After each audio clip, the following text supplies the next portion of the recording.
Hi you guys, if you want to learn how to make my easy and delicious roasted tomato soup, stay tuned. Alright, so the first thing I'm going to do is prep my tomatoes. I have 8 Roma tomatoes here, and I'm just going to cut off the tops. You don't have to do that, but I always do that. When I have fresh tomatoes, I always cut the top of the tomatoes off. That's just personal preference. Once I cut the top off, I'll cut them in half and put them on a lined baking sheet, just like so.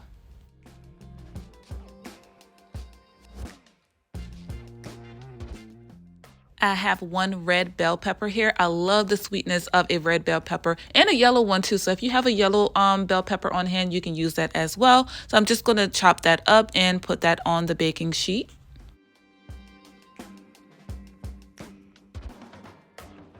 I have some garlic here. I'm using 8 small cloves, but of course you can use as much or as little as you would like.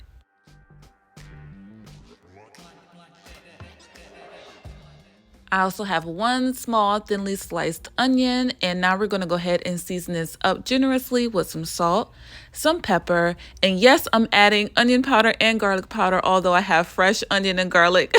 I don't know what it is, but it just tastes better, you guys. I guess the powdered onion and garlic enhances the flavors of the fresh onion and garlic. I don't know, but either way, I use both.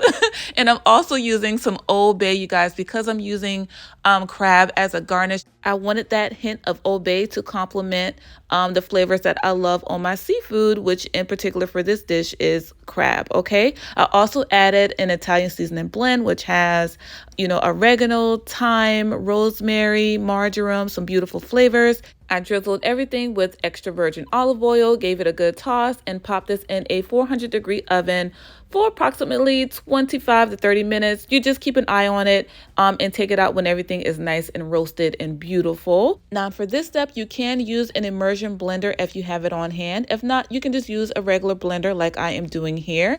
If you are using a regular blender, please be very, very careful with this step. Make sure when you put the top on that it is secure. You can even take a step further and place a towel on the top and hold it down while you're blending it. If you don't, you're going to get splashed with hot soup and it hurts.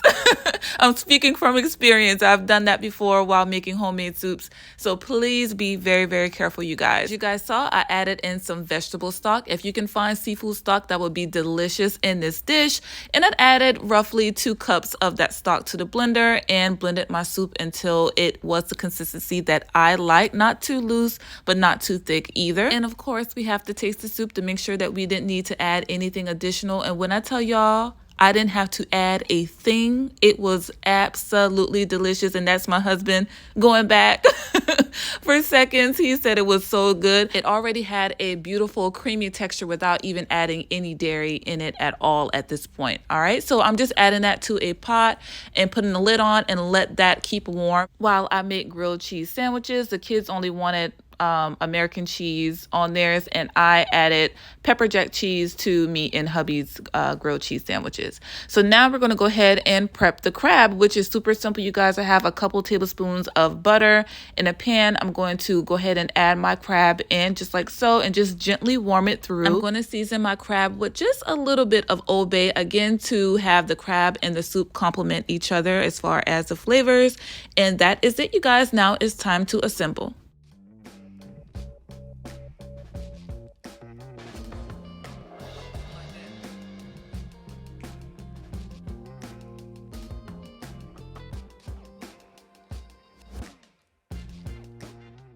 And that is it, you guys. My easy and delicious roasted tomato soup garnished with crab. Y'all, this dish was absolutely delicious. It was amazing, y'all.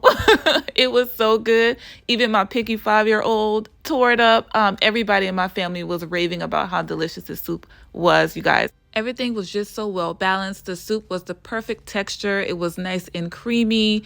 Of course, the addition of the crab and a little bit of the heavy cream at the end just sent it over the top, you guys. If you tried this recipe, I hope you enjoy it just as much as we did. If you enjoyed the video, make sure you give me a thumbs up and even share it with a friend. Make sure that you check out my food playlist for other easy and delicious recipes. I thank you guys so much for clicking and watching as always. I love y'all, and I will see y'all on the next one. Until then, bye.